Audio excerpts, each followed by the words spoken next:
Tugasku menemanimu.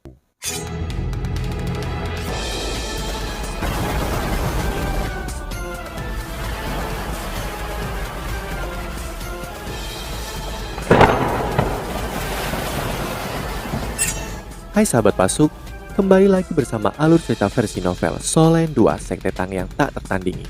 Jangan lupa like, subscribe, dan nyalakan tanda lonceng. Mari kita lanjutkan. Jika mereka menangkap saudari Xiao Tao, maka semuanya akan masuk akal. Saudari Xiao Tao dan guru Tang Ya telah ditangkap oleh mereka. Bajingan ini. Saat dia mengatakan itu, Yu Hao mengepalkan tinjunya dan menjadi lebih dan lebih emosional. Selepas dari seberapa masuk akal perkiraannya, dia tidak akan pernah berharap untuk melihat Xiao Tao di sini sampai dia mendengar suaranya. Kompetisi untuk pagi hari kedua berakhir, namun Yu Hao hanya bisa menatap paviliun di zona istirahat. Dia melihat sekelompok murid sekte Roh Suci berpakaian hitam dengan cepat meninggalkan paviliun. Selain Tang Ya, tatapannya langsung jatuh pada murid perempuan dari sekte Roh Suci. Seperti Tang Ya, wajahnya ditutupi dengan kerudung. Yu Hao memejamkan matanya sebentar dan kemudian kekuatan spiritualnya bergetar. Dia mampu mengirim suaranya sendiri ke dalam kepalanya. Kakak perempuan. Wanita berjubah hitam itu berhenti sejenak, namun ia tampaknya tidak mendengar suara Yu Hao. Saat dia terus berjalan ke depan dengan rekan satu timnya, jelaslah para pemuda berkulit hitam lainnya sangat menghormatinya. Dia dan Tang Ya berada di tengah saat mereka berjalan keluar. Yu Hao berhenti sejenak ketika ekspresi kebingungan melintas di matanya. Hasil pendidikannya tidak seperti yang diharapkan. Mungkinkah ini berarti... Yu Hao, Wang Dong ada memanggil dengan lembut. Yu Hao dan berkata, "Ayo pergi Wang Dong." Dikelilingi oleh semua orang, mereka juga meninggalkan zona peristirahatan saat mereka berjalan menuju Hotel Mingyue. Dalam perjalanan mereka ke sana, Yu Hao jatuh dalam pemikiran yang mendalam. Nan QQ tampaknya telah menenangkan dirinya. Dia jauh lebih tenang, tapi dia masih dekat dengan Wang Dong-er. Ketika dia melihat Wang Dong-er mendorong kursi roda Yu Hao, ekspresi wajahnya berubah. Dia tidak memendam perasaan baik terhadap Yu Hao. Jika bukan karena triknya, dia tidak akan berada di Sekte Tang. Setelah mendapatkan kemenangan di babak penyisihan pertama, mereka punya banyak waktu untuk beristirahat. Setelah kembali ke hotel, mereka pergi ke kantin untuk makan. Susan Si mengambil beberapa makanan untuk dikirim ke Baby yang terluka. Yu Hao memandang Nan QQ yang duduk di sebelah Wang Dong-er. Dia mengangkat cangkir air hangat di depannya dan berkata, "Ayo, mari kita semua mengangkat gelas kita. QQ selamat datang di Sekte Tang. Sekarang aku akan memperkenalkan semua orang kepadamu." Saat dia mengatakan itu, Yu Hao memperkenalkan rekan satu timnya ke Nan QQ satu persatu. Mulut Nan QQ berkedut saat dia memelototinya dan berkata, "Pembohong." Ekspresi canggung terlintas di wajah Yu Hao saat dia berkata, "Kamu tidak bisa menyalahkanku untuk ini. Pada saat itu, kamu terlalu sombong. Aku pikir tidak ada yang akan tertipu trik seperti ini." Apanya? Dan QQ yang baru saja mendapatkan kembali ketenangannya dengan banyak kesulitan marah sekali lagi. Yu Hao menggelengkan kepalanya tak berdaya dan berkata, "Sudahlah, ayo makan. Jelaskan ini padaku dengan jelas sebelum kamu makan." Dan QQ tiba-tiba berdiri. Yu Hao menatapnya dengan kasihan dan berkata, "Sekarang aku akhirnya mengerti mengapa ibumu begitu rela mengirimmu ke kami. Kamu." Dan QQ sudah kesal dengan ibunya karena ini. Ketika Yu Hao mengatakan ini, ia begitu terpicu sehingga ia hampir bisa meledak. Kekuatan jiwanya berdenyut hebat. "Apa yang ingin kamu lakukan?" Wang Dong-er menoleh untuk menatapnya. Wajah Nan QQ berubah menjadi marah. "Memaksa aku bergabung dengan Sekte Tang hanyalah cara bagimu untuk mempermalukanku. Jika kamu bisa bunuh aku sekarang, aku lebih baik mati daripada menyerah." Echeto berkata dengan suara tertegun. "Apakah ini sangat serius, saudari?" Kita adalah orang baik. Siapa saudarimu, botak? Dan QQ berkata dengan marah. Bagaimana kamu bisa mengatakan itu? Xiao Xiao tidak tahan lagi. Dia membanting meja dan berdiri. Perkelahian sedang diambang pecah. Pada saat ini, Jingxian terkekeh dan berdiri. Dia menekan Xiao Xiao dan berkata, "Apa yang kamu lakukan? Apa yang kamu lakukan? Apa yang kalian lakukan? Apakah kamu tidak lapar? Aku lapar. Saudari QQ, jangan terlalu khawatir. Sekarang kamu berada di Sekte Tang. Semua orang menyambutmu. Tidak ada yang akan menargetkanmu untuk apapun. Duduk dan makanlah. Setelah kita kembali, aku akan menemanimu. Jangan khawatir. Jika ada yang berani menggertakmu, aku akan membelamu. Aku seperti guru yang bertanggung jawab. Mereka akan mendengarkanku." Tidak ada yang bereaksi terhadap apa yang baru saja dikatakan oleh Jingxian. Semua orang menatapnya dengan tatapan aneh. Dia terdengar seperti serigala yang menyamar. Ketika Nan QQ menatap Jingxian yang tersenyum, ekspresi wajahnya berubah menjadi lebih baik. Akhirnya, seseorang di pihaknya, Yuho menatap Jingxian dan kemudian Chi Chuochen yang duduk di sebelahnya tanpa emosi. Dalam hatinya, dia berpikir, ini bukan keputusan yang buruk untuk membiarkan keduanya melatih emosi Nan QQ ini. Kemana semua orang ingin pergi di sore hari? Yuho bertanya pada teman-temannya. Susansi yang telah kembali dari memberikan BB makanan berkata tidak kemanapun. Apakah kamu sudah melihat semua tim yang kamu selidiki? Yuho mengangguk dan berkata, aku sudah melihat yang paling penting. Ya, adapun yang lain, ada terlalu banyak hal yang tidak bisa dilihat dengan jelas sekarang. Aku merekomendasikan agar semua orang beristirahat di hotel untuk saat ini dan bersiap-siap untuk putaran berikutnya. Semua orang mengangguk setuju dengan saran Yu Hao. Mereka masih memiliki beberapa waktu. Ini akan menguntungkan BB dalam pemulihan hingga ia dapat pulih sepenuhnya. Baiklah, ayo kembali dan istirahat. Yu Hao membuat keputusan setelah dia meminta pendapat semua orang. Semua orang berdiri dan bersiap-siap meninggalkan kafetaria. Suara tidak senang terdengar. Hei, tunggu sebentar. Di mana aku akan tinggal? Nan QQ tampak kesal saat dia menatap semua orang. Dia merasa seolah-olah mereka semua melupakannya. Dia berkata, bagaimana dengan ini? Kamu dapat pergi dan beristirahat dengan Sekte Naga Bumi untuk saat ini saja. Setelah turnamen berakhir, kami akan membawamu kembali ke Sekte Tang. Bagaimanapun, kamu mendaftar sebagai murid Sekte Naga Bumi dan kamu tidak dapat bersaing atas nama kami. Nan QQ memelototinya dan berkata, kamu mengalahkan Sekte Naga Bumi. Apakah kamu pikir kami masih memiliki kamar? Oh, maka tidak ada pilihan. Bagaimana kalau kamu membayar kamarmu sendiri? Wajah Nan QQ berubah hijau ketika dia berkata, apakah kamu pura-pura bodoh atau kau benar-benar bodoh? Apakah bahkan ada hotel dengan kamar kosong selama turnamen? Selain itu, sekarang aku bagian dari Sekte Tang. Bukankah kamu harus mengatur tempat tinggalku?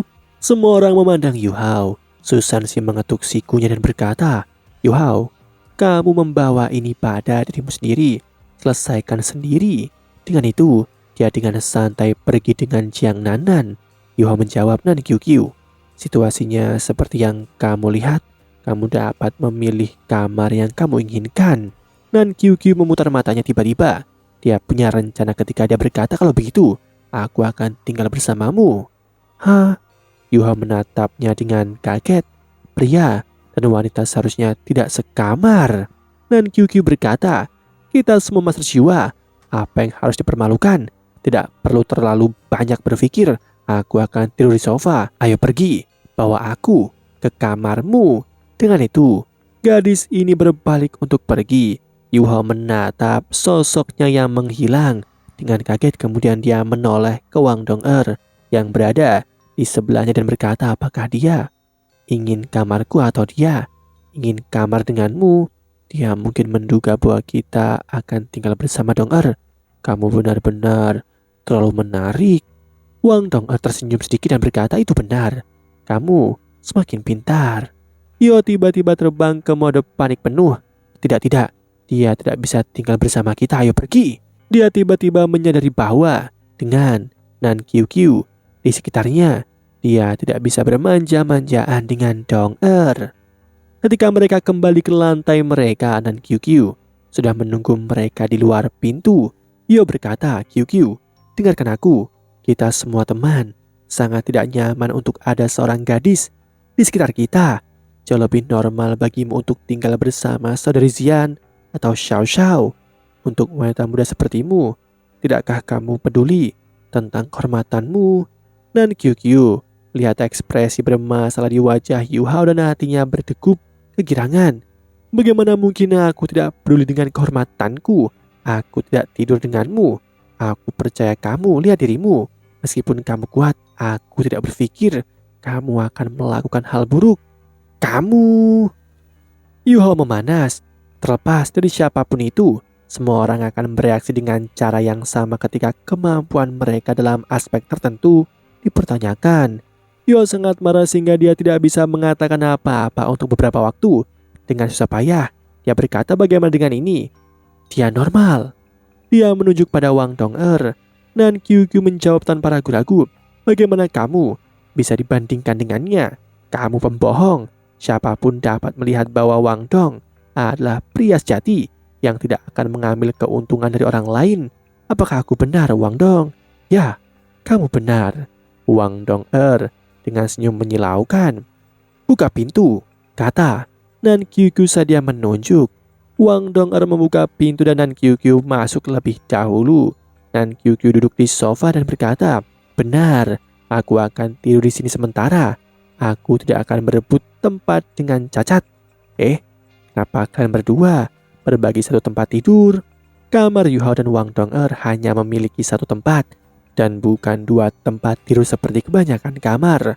Wang Dong Er berkata secara alami, jadi aku bisa merawatnya. Sulit baginya untuk bergerak. Mata Nan QQ berkilau saat dia menghela nafas. Kagum, Wang Dong, kamu sangat baik sekali. Kamu memperlakukan lelaki yang hina, sombong, dan tak tahu malu ini dengan sangat baik. Aku, Yu Hao, merasa bahwa sebelum dia bisa memperbaiki kebiasaan buruk di sini, dia akan membuatnya mati karena marah. Apa yang salah?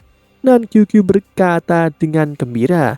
Mata Yu Hao berkedip dan senyum muncul di wajahnya sekali lagi ketika dia berkata, Wang Dong, bawa aku ke tempat tidur. Aku ingin beristirahat sebentar. Aku sangat sibuk dari pagi dan aku sangat lelah. Baiklah, kata Wang Dong Er. Ketika dia mendengar bahwa dia lelah, hatinya sakit. Biasanya dengan ketahanan tubuh Yu Hao, dia tidak akan mudah membuang kata lelah. Segera, dia membungkuk untuk mengangkatnya dari kursi roda dan membawanya ke tempat tidur. Tunggu sebentar. Yu Hao tiba-tiba berkata, apa yang salah? Wang Dong Er bertanya. Yu Hao menatap tajam ke dalam matanya yang biru muda dan berkata secara dramatis, Dong Er, aku mencintaimu. Wang Dong Er berhenti sejenak. Segera dia meleleh di depan tatapan Yu Hao saat dia menjawab dengan lembut. Ya, aku juga mencintaimu. Yu Hao mencium bibirnya yang lembut. Setelah ciuman singkat, dia melepaskannya. Cerita menusuk terdengar. Wang Dong Er sangat terkejut oleh teriakan itu, sehingga dia hampir membuang Yu Hao dari tangannya. Pada saat ini, dia menyadari bahwa Nan QQ masih di dalam ruangan. Kalian berdua, apa yang kalian lakukan? Nan QQ menunjuk Yu Hao dan Wang Dong Er saat bibir merahnya bergetar. Ekspresi ragu muncul di matanya. Yu Hao menatapnya dengan kasihan dan berkata dengan tenang, aku marah karena kamu menyusup ke ruang pribadi Dong Er dan aku. Namun kami sudah memikirkannya. Kami tidak peduli. Wang Dong, kau sebenarnya... Nan QQ menunjuk Wang Dong Er saat suaranya bergetar. Semakin dan semakin bergetar. Wang Dong Er memandang Yu Hao yang tersenyum tanpa daya. Dia melanjutkan sandiwara untuknya dan berkata, QQ, kamu tidak bisa mengabaikan cinta. Sebenarnya, diam! Dan QQ menjerit. Dia berbalik dan berlari keluar dari ruangan. Dia membuka pintu dan langsung menghilang. Kamu terlalu nakal. Wang Dong'er dengan hati-hati menempatkan Yu Hao di tempat tidurnya dan senyum tak berdaya melintas di wajahnya. Yu Hao tidak melepaskan lehernya saat dia terkekeh dan berkata, "Dia yang membuatku kesal terlebih dahulu. Dia mempertanyakan kemampuanku sebagai seorang pria. Itu tidak bisa dimaafkan. Selanjutnya, aku membantumu memecahkan masalah juga. Jika tidak, dia akan mengganggumu tanpa henti." Wang Dong'er menahan tawa dan berkata, "Namun, kamu mempengaruhi pandangan dunianya." Yo berkata dengan emosinya, "Tidak apa-apa untuk mengejutkannya sesekali. Aku curiga dia akan menemui saudari Zian dan yang lainnya. Aku bertanya-tanya apakah mereka akan memberitahunya bahwa kamu seorang gadis." Wang Dong'er menggigit bibirnya dengan lembut dan berkata, "Dengan kepribadian saudari Zian yang bermasalah, menurutmu apa yang akan dia lakukan? Yuki yang malang, dia benar, kamu anak nakal." Yo menariknya ke pelukannya dan berkata, "Jadi bagaimana jika aku nakal? Aku bocah nakalmu dan bocah bodohmu. Hehehe, mari tidur siang denganku."